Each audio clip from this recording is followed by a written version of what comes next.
you are seeing this, your loop has been altered. You and I are trapped here. Soon, the murmur will crawl through the cracks and devour this world and its possibilities. Our only means of escape, our only hope to contain this horror I have created, will require a spark of energy rare in this timeline. You know what this means. Do not allow Arthur and the Hex to stop this. I realize what I am asking, but you of all people understand what is at stake. For the sake of everything before and to come, at midnight tonight, the bomb must go off. Hey all, Siege here, and today we finally know, not think, know the reason behind Albrecht Entrati's plan with 1999, how it intersects with the Origin system, and why us not complying with his wishes, while saving the Hex and all of those in Hollvania, may have been our one shot to end the conflict with the Indifference quickly. One that we, by preserving this area, decided against. And unfortunately, it seems like our drifter has only just put all the pieces together. I mentioned in an earlier video that there exists an inherent but absolutely necessary flaw that resides within the expanse of humanity, and that, of course, extends to the Tenno and Drifter. One that has been exploited in the past. Emotions. While in many ways a vessel enabling and perhaps embodying humanity's greatest strength, it can and has always been a consistent weakness at the same time, especially when manipulated by those with true power against those without. Being offered a choice, but only the illusion of it, pandering desire in the face of necessity, knowing exactly what choice we're going to make next because it can already see the chain reaction, the chemical precursors that signal the onset of an emotion, designed specifically to overwhelm logic and reason, accurately described, ironically enough, by the architect within the second Matrix film. And not only does this warning of sorts align with the very strict directives the Orc prescribed when dealing with emotions while in the presence of the Void, it also echoes precisely what Entrati has always wanted and asked of the operator in return. No more and no less. And he has attempted, in his own way at least, to explain this to us in the limited amount of time it appears he's had to directly engage with the player character, instead leaving little breadcrumbs within the notes. As I await my final crossing to the past, I ponder what role a scientist may play in so spiritual a matter as absolution. How in the alchemy of the soul, even repentance must necessarily be a calculated task. I will repair what I have broken, no more, no less. The scales must balance, and in such a monstrous penitence as this, I shall take no heed of the dust that may fall upon them on either side. The dust of petty lives. The builders of old tempered their mortar with blood to appease the most ancient of land spirits. We should have been so wise, yet it is not too late to learn. The sands fall, the circuit completes. I return to the place of the beginning. Let witless hordes bleat their disdain for every fervent plan. The deal is done, the die is cast. I end as I began. To show what he had to do, perhaps attempting to prime the mind of the player for the kind of sacrifice that would desperately need made. This is what all of his plotting and planning was essentially leading towards. A better tomorrow. No tech rot. No working. No ballast. No void. And I have to believe, no Albrecht. I wonder if seeing this in text, a kind of confirmation of what might have been affects you in the same way it had and continues to affect me. Getting to know the members of the Hex and create relationships that have revealed so much about the Warframe universe, as well as just being one of the most organically feel-good facets of the game, offering so much in the way of allowing us to understand all kinds of different aspects of the current and past history of the game. It just really makes me question the very cruel spot the operator and counterpart have been put in. Even now, knowing that by making a different choice and allowing Hollvania to be annihilated, literally none of the terrible of this world would occur, is still a bit hard to deal with. No tech rod, and by extension infestation, as its creation would have never come to pass because likely the circumstances for its need are never realized. There would be no void interaction either. No murmur or man on the wall, theoretically at least. And maybe most importantly, something that would likely make what I just said stick even more. No Orkin. And of course then, no Zeraman 10-0, no void jump, no feral adults, and gleeful singing parasital children. A chilling and horrific reality revealed during this update that we'll get into in the next video, as Isleweaver may in fact be the darkest addition to Warframe's story we've ever seen, and that's really saying a lot. Those of you who experienced this firsthand already know exactly of what I speak. And in that regard, consider that all of it would again, in theory, have never occurred had we just let this place go, the likely epicenter of it all.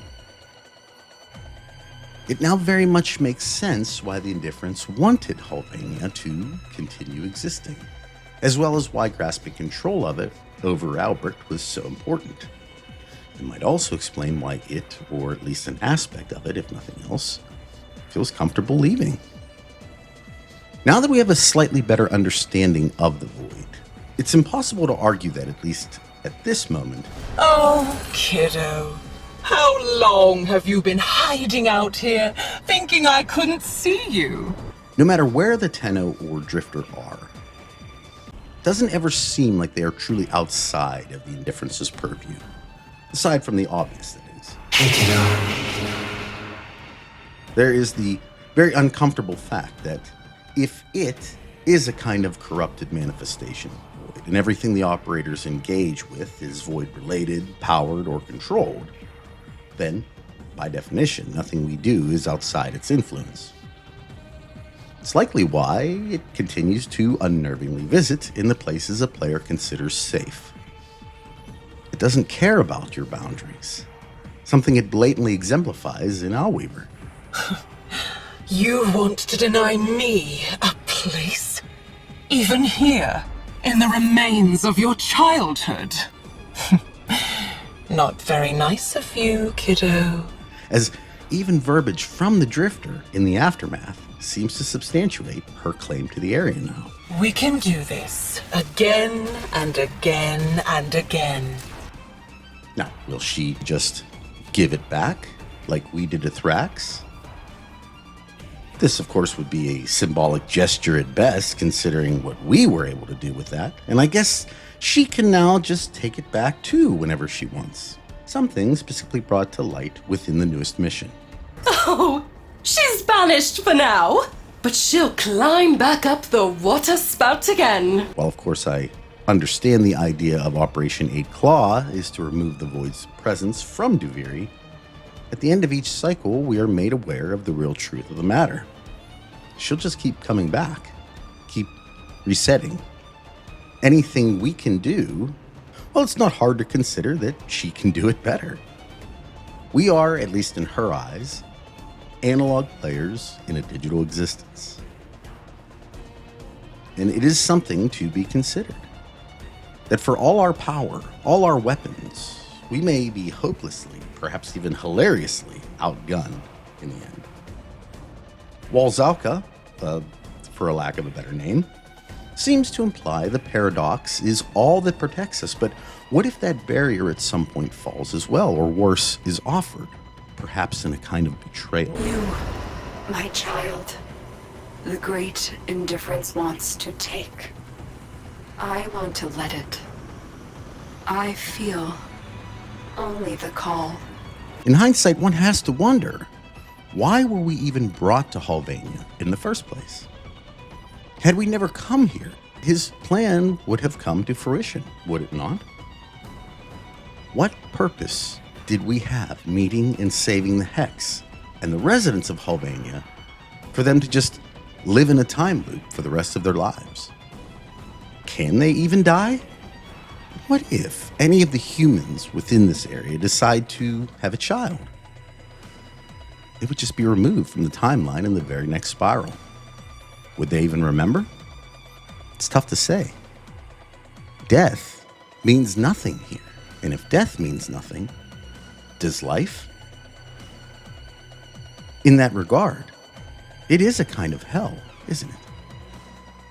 But perhaps the most scary, the most genius aspect of all of this, in my opinion, lies in the fact that the Void entity seems to be utilizing its supposed strongest enemy to do what it requires. I have uses for deal breakers. I've said this before, but think about it. We brought it back. We unchained it. We've helped it find its way to the Origin system, and now we've secured 1999, and I'm guessing for the vast majority of Tenno, would die to save it, thus completely preventing Entrati's original plan to eradicate the Techrot, Void, and the Man in the Wall, not to mention the Orokin, from ever being created or gaining a foothold in the Origin system. Imagine this place without those three entities. Could be good, perhaps even great, given that their removal would also affect other lives, attitudes and behaviors of one such as Parvos Granum and his view of the world, obviously changing or perhaps even erasing the corpus in the process. Would he still hear the words of desire as he once did? Then you have the Warframes. These humans would never have been subjected to the kind of horrors we were privy to seeing during the Sacrifice and Jade Shadow's quest specifically. The Grineer would cease to be, or if nothing else, wouldn't be neglected purpose-bred clones and would likely be looking for a purpose outside of war. Perhaps most of all, as mentioned, it would most likely remove Albrecht and Entrati from the equation. No untimed door, no Seriglass bell, no Man on the Wall, no eternalism, just their original beliefs. Is this the spark he was speaking about? This fully corrupted system's very dark origins consumed by light all at once, a shining star on the path of illumination, reigniting the Origin system to a different future, one without any of them. And even now, after hearing all of this, I wonder how many would still choose to keep Hollvania as it is. A year that the residents just keep having to relive over and over and over and over again. Some of the Hex have already started losing track, and it really does put into question the morality of what we've done here. As it would seem, Hollvania has been irrevocably changed to remove its destruction from its timeline, essentially guaranteeing that Entrati's plan is forever dead and buried, meaning it's too late. We're going to have to find another way, and I wonder if even that won't, in the end, go to serve the Master. Araxia. The scholar's pet. I heard the usurper imitating his voice. The spider is her servant now. If it was Entrati's plan to erase all of these entities from the Origin system, giving it a fresh start, if you will, what reason would exist to still go to Tau? Everything here would essentially have been given a second or maybe third, fourth, or eighth chance, depending on how many times we've already done this. And there is evidence to support the idea that this isn't the first time around through the Warframe timeline. For at least the Tenno, and more specifically us. But for those wondering how this is even possible, well, Thrax gives us a bit of information regarding how she's able to maintain control over the area. Remember what the scholar told us. The fragmented ones tether down the strands of Kra that weave her false Duviri. Provided the similarities in how the Drifter can alter both Duviri and Hollvania, it's fair to assume that the same kind of false tether would explain the changes in history that the introduction of 1999 brought to the Origin system. After all, with Entrati telling Thrax this information, In Duviri, I woke every day to the voice of my daughter. I recoiled from this at first, feeling the sting of conscience. I could not confront, even in semblance, the woman I had abandoned. Instead, I reinvented myself as a teacher, advising the Child King of the menace beyond his borders. he would almost assuredly know himself how this concept functions. Do you remember the old history of the Tech Rod? Or find it odd, Kylie? Crimeros and Kaylee, sibling pioneers researching together on the threshold of the void. Yes, that could work. In the necklace just started jamming to, by her standards, classical music at the very same time Hollvania was introduced.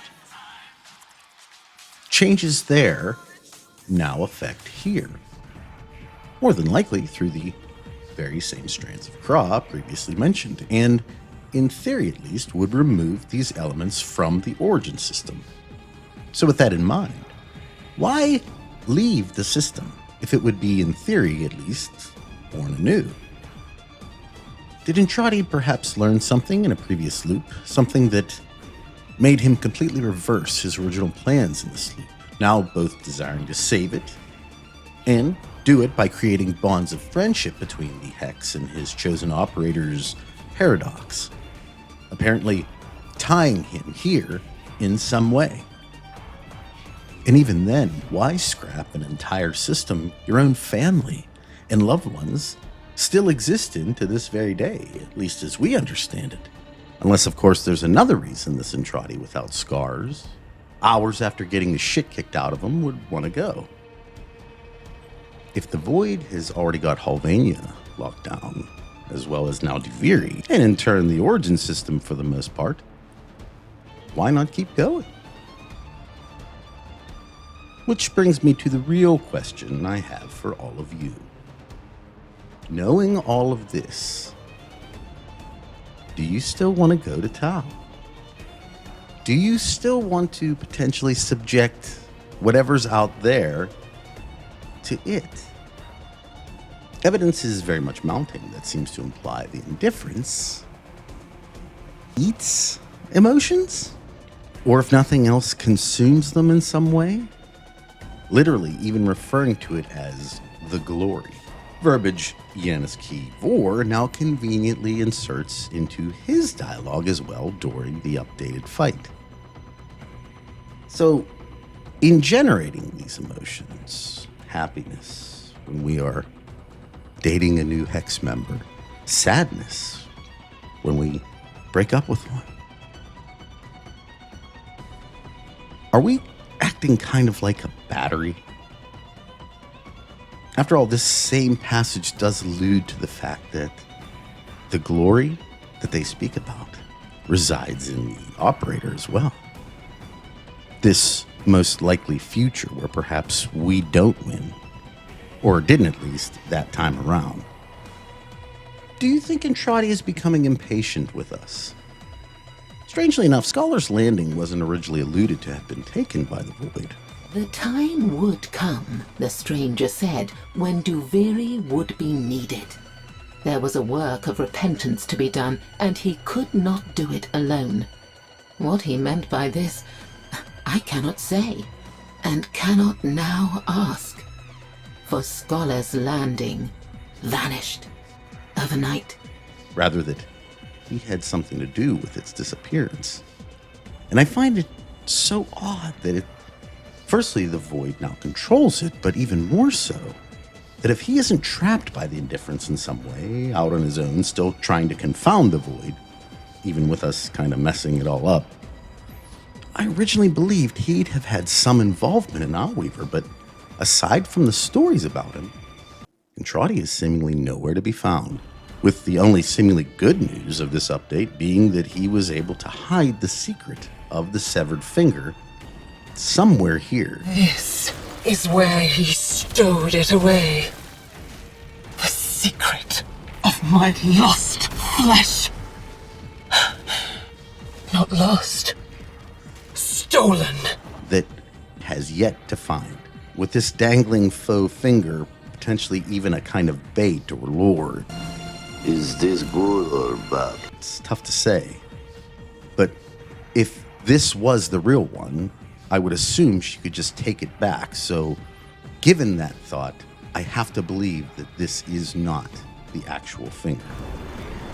So, where is he? Where is it? And if he isn't with the Indifference, as I think we all want to believe, will we even see him again? Or will he be forced to choose another? How far off course can his chosen operator veer before another path needs to be made? And perhaps the more important question is, whose side are we even on? Recent events have put countless allies into question, giving their own levels of association with the Void, and it seems the shell game to learn the truth with each of them marches on unabated. Who's really themselves, and are they always that way? Especially when they're giving us information.